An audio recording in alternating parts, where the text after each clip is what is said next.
everyone, my name is Lisa. I work here at Google as a generative AI specialist. As a part of Google Cloud, I basically help all of our customers navigate the whole new landscape of products. And wanted to ask you all, anyone who's using Gemini already? Hands up. Nice.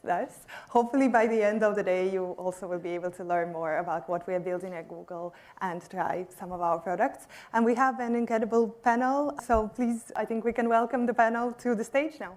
We have founders in the panel, we have investors, we have Googlers as well. So maybe we can start with a quick introduction. Thanks, Lisa. I'm James Rosenthal. I lead startup and AI in EMEA. Hi everyone, my name's Isabel. I'm an investor. I've been working in the startup and VC world for the last 8+ years. My previous role as a partner at a venture fund investing across UK and Ireland, pre-seed and seed stage, into AI companies across various different verticals. Hi, John Randles. I'm a CEO of a company called Siren. We work in software primarily for law enforcement. This is my third startup I've been involved in. I ran a company called Polar Lake that was bought by Bloomberg. I was CTO in a company called Eon Tech, acquired by Siebel Systems. So I've been about just over 20 years in the startup world, but delighted to be here and delighted to talk about AI. My name is Sandra Healey. I'm the CEO and founder of Inclusio, and we describe what we do as measure, track, action and report on culture and diversity for organizations. Spent 20 years in the global tech industry and spun Inclusio into DCU back in 2016 when DEI, I think, was about as a nice to have, and now we see that it's a business imperative now as companies have to report on CSRD and ESG. My name is Alan Holland. I was a lecturer in artificial intelligence at University College Cork for about 10 years before I left back in late 2012 to set up Keelvar. Keelvar is a software company. It's B2B enterprise software for procurement teams running large and complex negotiations, sourcing everything from ocean freight to data centers or electronic components. I'm Ronan Murphy. I'm the founder of Smarter 247, which is a listed cybersecurity company operating globally, and Get Visibility, which is an AI company servicing over 1,000 customers in over 40 different countries. So how do you think European startups can compete for the talent, especially when they go against the tech giants, and how can they acquire the AI talent? I feel really bullish about the European scene. Every day I meet 3, 4, 5 great startups, many of which are attacking problems with Gen AI. Predominantly, I'm seeing the talent pools as being Dublin, London, Paris, Zurich, maybe a little bit Amsterdam, and Tel Aviv.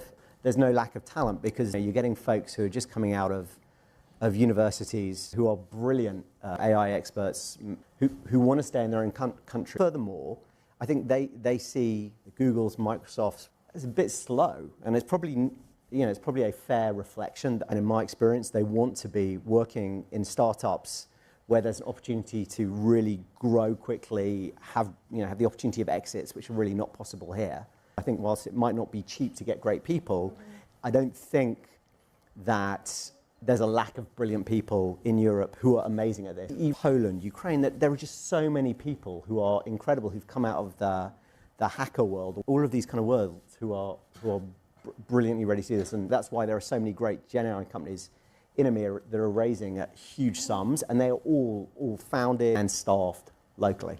Maybe Isabel, from your investor perspective, how do you see the talent acquisition when you're investing in companies? How important talent is for you? Yeah, I largely agree with all of James's points. Talent acquisition for startups is always hard. Startups are funded usually by VCs if they're on that journey, and that is used to pay for talent. And people come on a journey when they join a startup. They're not necessarily coming on for the salary. It is largely about the vision. Talent acquisition has always been hard.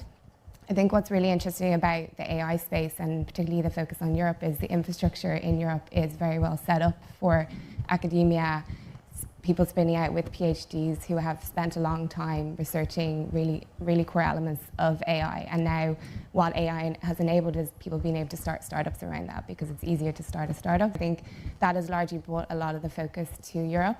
I think there's huge amount of investment going into AI, and in Europe you're seeing Cohere and Anthropic and some of these companies locate in Europe for talent.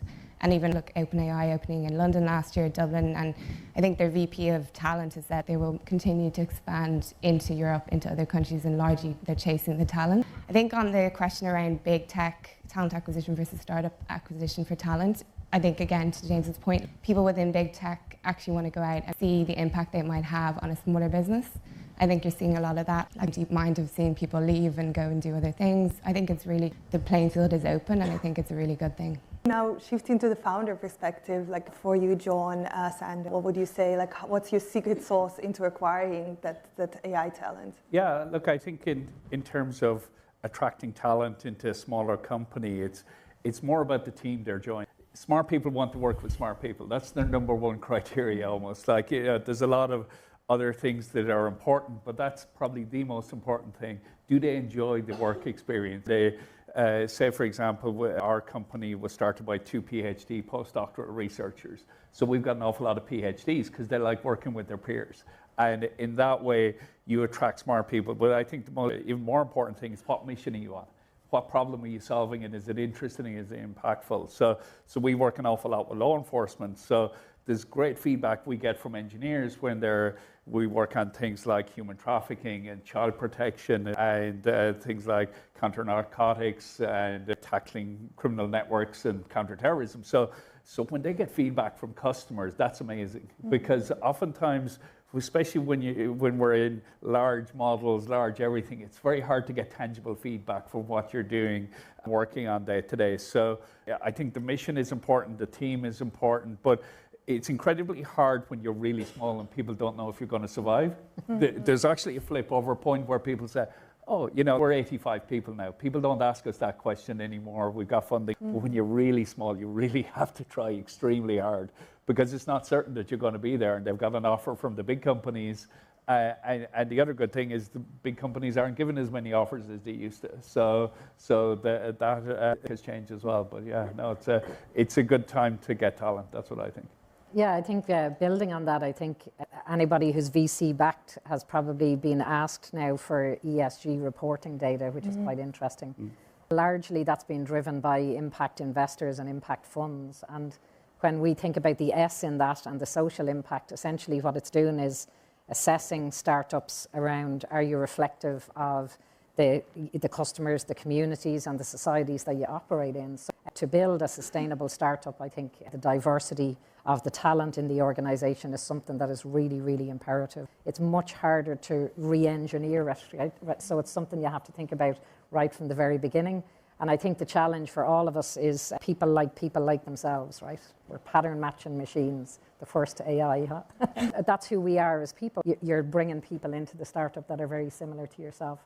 I think we have to think about how can we challenge ourselves, put in the processes, the systems to make sure that we start to move beyond that. And some of the challenges when I read around diverse talent in European startups, am I part of the succession planning of the organization? Am I getting paid at the same rates as my peers? Am I valued for the contribution that I have into the startup? And I think all of those things need to be taken into consideration. And culture, which is part of our work, it'll be a revolving door if you don't have that culture where you're embracing different ideas and creating that psychologically safe environment. So it's complex, but it's something I think you have to start at right from the very beginning and implement. Definitely, and I also see a lot of like culture first companies now. I feel with younger generation it resonates so well, and they keep saying that the purpose is key for them. Yeah. We will probably shift a little bit into the AI ethics and responsible AI. It's everywhere. I think at Google we talk about it all the time, making sure that the products are built responsibly. Alan and Ronan, wanted to hear your approach on AI ethics. How do you see regulations in this space? I think this is an increasingly important area for where vendors like ourselves who are embedding intelligent systems in the software need to be conscious of their obligations to support ethical behaviors. In our case, it's for procurement professionals, and when we're releasing software like autonomous sourcing bots that will allow you go to the market much faster, go to more potential suppliers, you could potentially behave unethically and cast too wide a net and waste too many suppliers' time because it's not costing you anything internally. Everything is automated on your side, but it's not necessarily always automated on their side. So we have to impose controls in our domain that are somewhat domain specific, but also discuss with customers the need for ethical behavior and why certain controls are imposed. There's no regulatory frameworks for controlling that, and it's very hard for any regulators to try and control every application in every domain.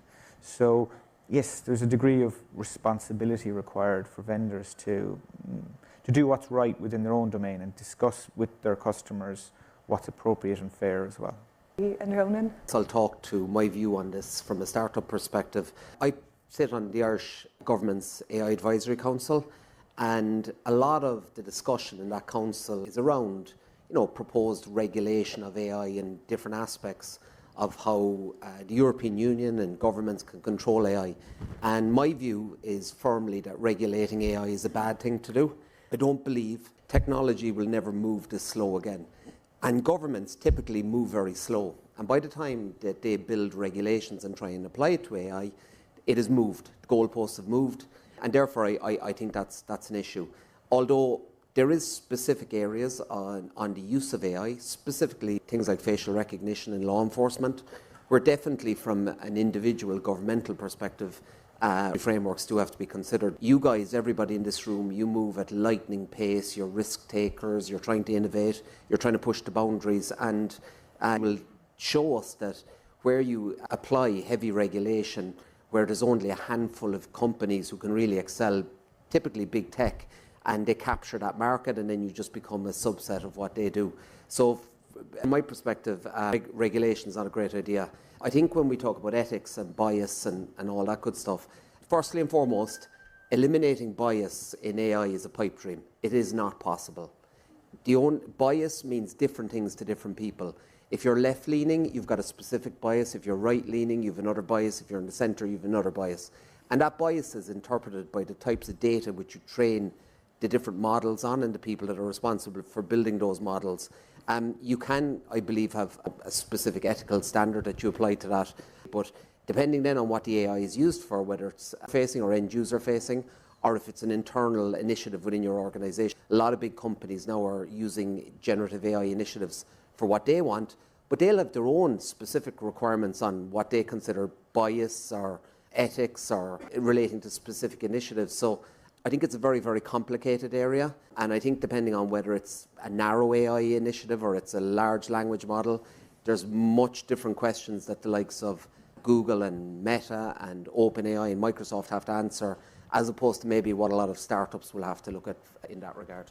I see the combination of these 2 points, that full regulation of AI will probably slow the progress, but on the other hand, it's very important for companies themselves to be responsible, to make sure that they're maintaining the promises to their customers.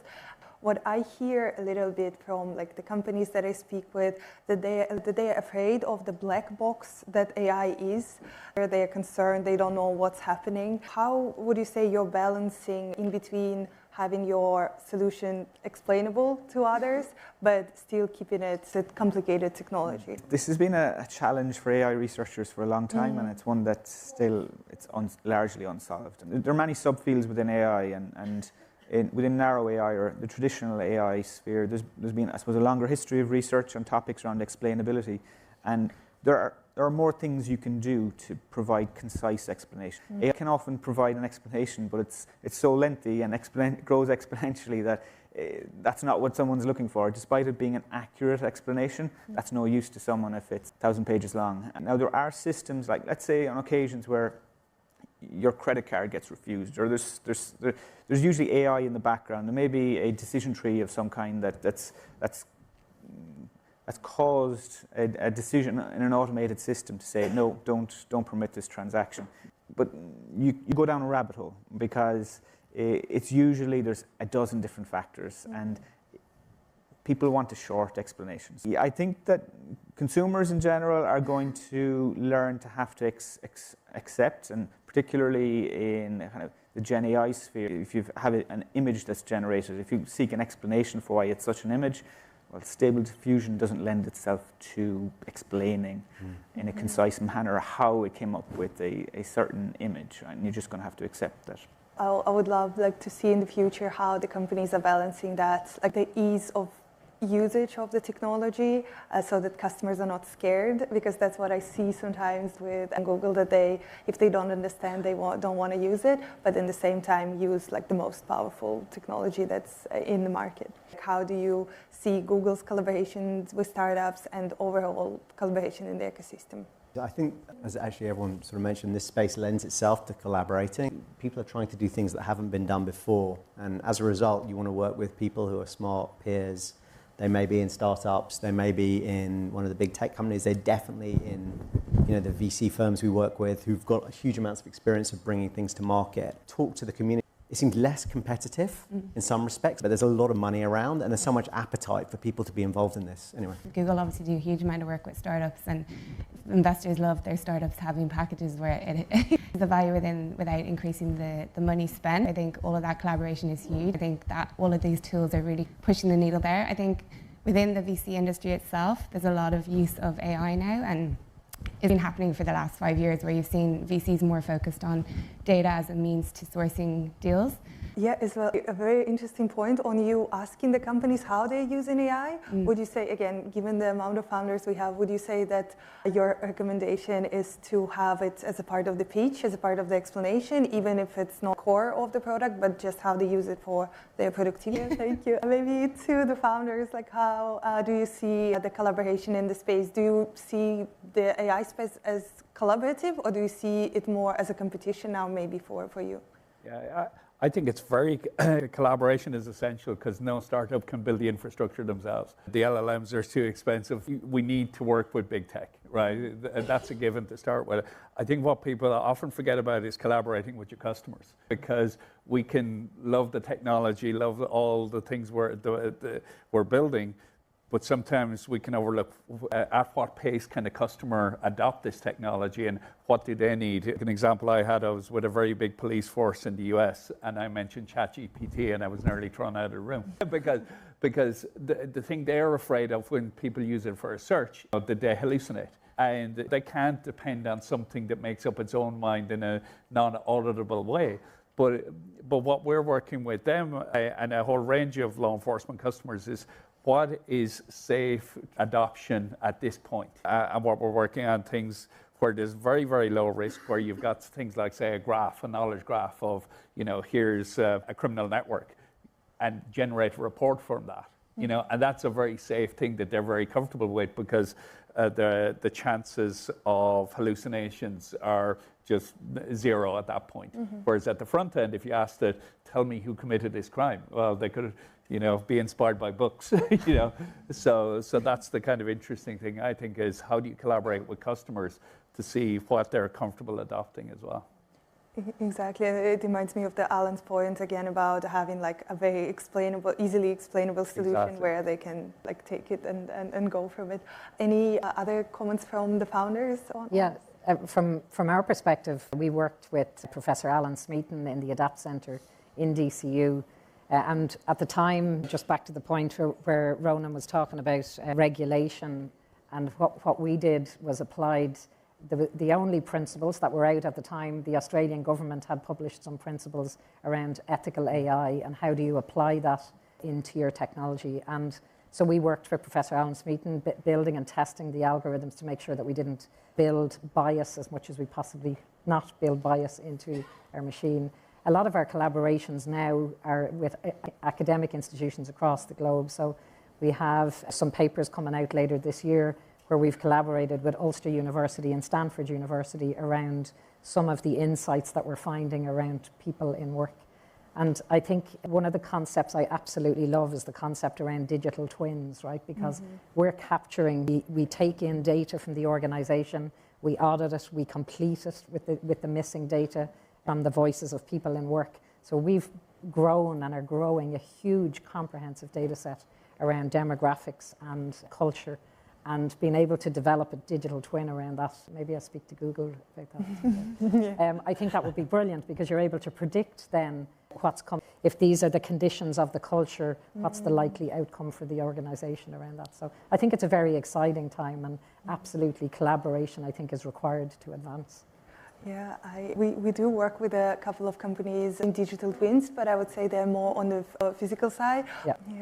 Definitely, I would love to see in the future how the companies are balancing that, like the ease of usage of the technology, so that customers are not scared, because that's what I see sometimes with Google, that if they don't understand, they don't want to use it, but in the same time use the most powerful technology that's in the market. I feel that, I suppose, for all the startups in the room here today, we are in a new age of startup creation for two reasons. First of all, intelligent systems is adding more value, but secondly, collaboration is becoming easier between startups. And what enterprises, if you're selling to enterprises, as in our case, there's a massive trend we see in procurement and supply chain in our arena, but it's across many other domains, where enterprises are very unhappy with some of the older legacy suites applications, where something they've bought that's, some big software vendor has acquired half a dozen or a dozen applications over 20 years, and they don't fit well together. What they're doing is they're starting to switch off those suites, and they're starting to piece together their own custom suite by selecting best-of-breed vendors. And if you're able to integrate with other applications, all the biggest enterprises in the world, that's what they're looking for. So that's one of your most important plays, is to ensure you can integrate with other best-of-breed systems that don't do what you do, but are complementary to what you do. For end-to-end solutions, like in procurement, you need spend analytics, you need sourcing, you need contract management, you need invoice automation. These are all the pieces of the puzzle that enterprises really want to solve. So if you're really good at what you do, it's better to be focused, build intelligent systems that are adding way more value in that narrow niche, but make sure you can integrate with the other systems and be very collaborative. And it's collaboration, multidimensional. Everyone, startups, and we were guilty of that, just thinking in terms of a product-centric view, and you're engineers and builders, and you just want to integrate with the other systems. But you need to have marketing partnerships where you go to each other's events. And what you find is that you don't need to spend 50 or 100K at some of the big conferences anymore. That everyone, all the best of breeds, going to each other's events, not charging each other, but they're all giving each other access to each other's customers. That's really what the enterprises are looking for. And they want to cut out the middleman, talk directly to the innovators in the space. So it's a huge phenomenon that's occurring mainly in the last 3-4 years. Yeah. No, and I think forums like this is exactly where you can foster that collaboration, exchange your suggestions on how to sell to enterprise customers and collaborate with each other. Yeah, I've just come back from an event in San Francisco where we had a whole pile of buyers from very large organizations, and one of the meetings that stuck in the back of my mind was I think they're the world's second or third largest luxury goods retailer. So everything from shoes to watches and so forth. But there's a blanket ban on AI. We're not using it, it's not coming in, whether it's internal or external facing AI, because our founder and our CEO is terrified. He's terrified that the designs for their watches might get stolen, or that it might be used in some other nefarious ways. And we're seeing that in the selling into the enterprise, there's a huge opportunity in actually building your capability to ensure that what goes into AI and what comes out of the other side is ticking the boxes from an enterprise buyer perspective. And they again will be the guardrails, the black box, the why behind the what, the bias and the governance that are overlaying that type of technology. And I think startups who are building their own AI capabilities, but also supplementing or helping to secure these LLMs, where there's a massive array of different use cases for specific verticals, vertical AI, let's call it, where you can build an incredible business. I think that ticking that box is really, really important, because when the rubber hits the road and organizations want to start implementing these technologies, the ability to assess the risk across those 4 areas from an enterprise buying perspective becomes super, super important. And funnily enough, we never anticipated that securing Gen AI would become an important part of our business. it is now by far and away the fastest growing part of our business, where enterprises are coming in, they're saying, look, we're implementing Gen AI.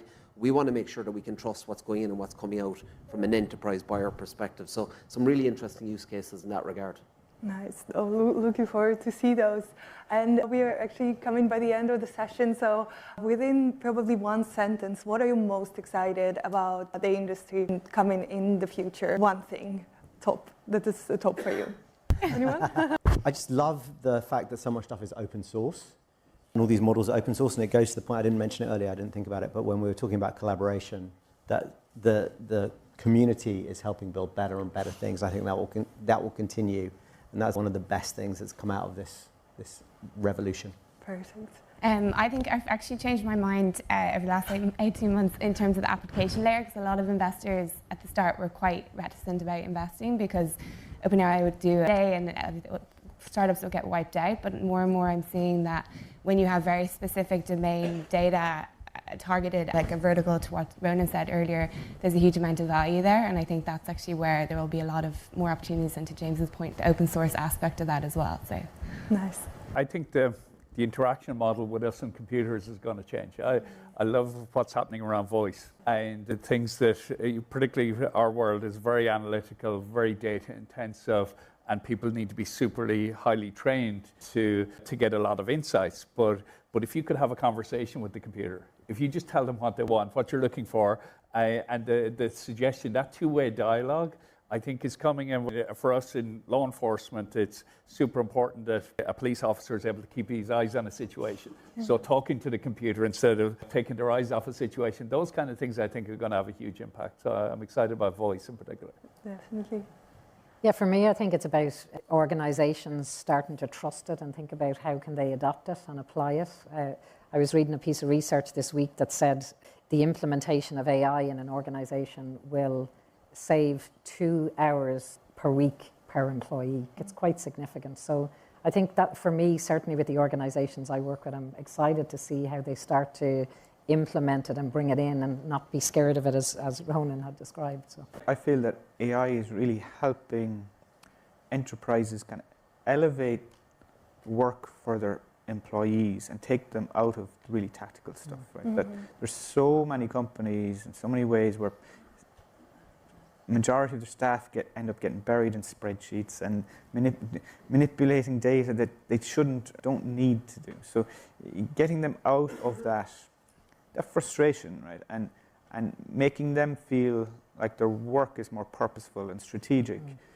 It's actually, the software can take much of that load away. So that's actually making, I would say, your customers' work experience more enjoyable as well. Nice. I think, look, being in the Valley last week, seeing Waymo and the driverless cars, every second car is driverless, just blows your mind, and it shows that vision is really transformative. It's mind-blowing, but not my industry, but I think where I'm most excited to see the evolution is in health, cancer, and probably climate. And I think what the breakthroughs that will be made there, hopefully for humanity, will be profound. Amazing. Thank you so much for such an inspiring panel. I hope everyone enjoyed it, and everyone online as well. So thank you for the speakers, and enjoy the rest of the conference for everyone else.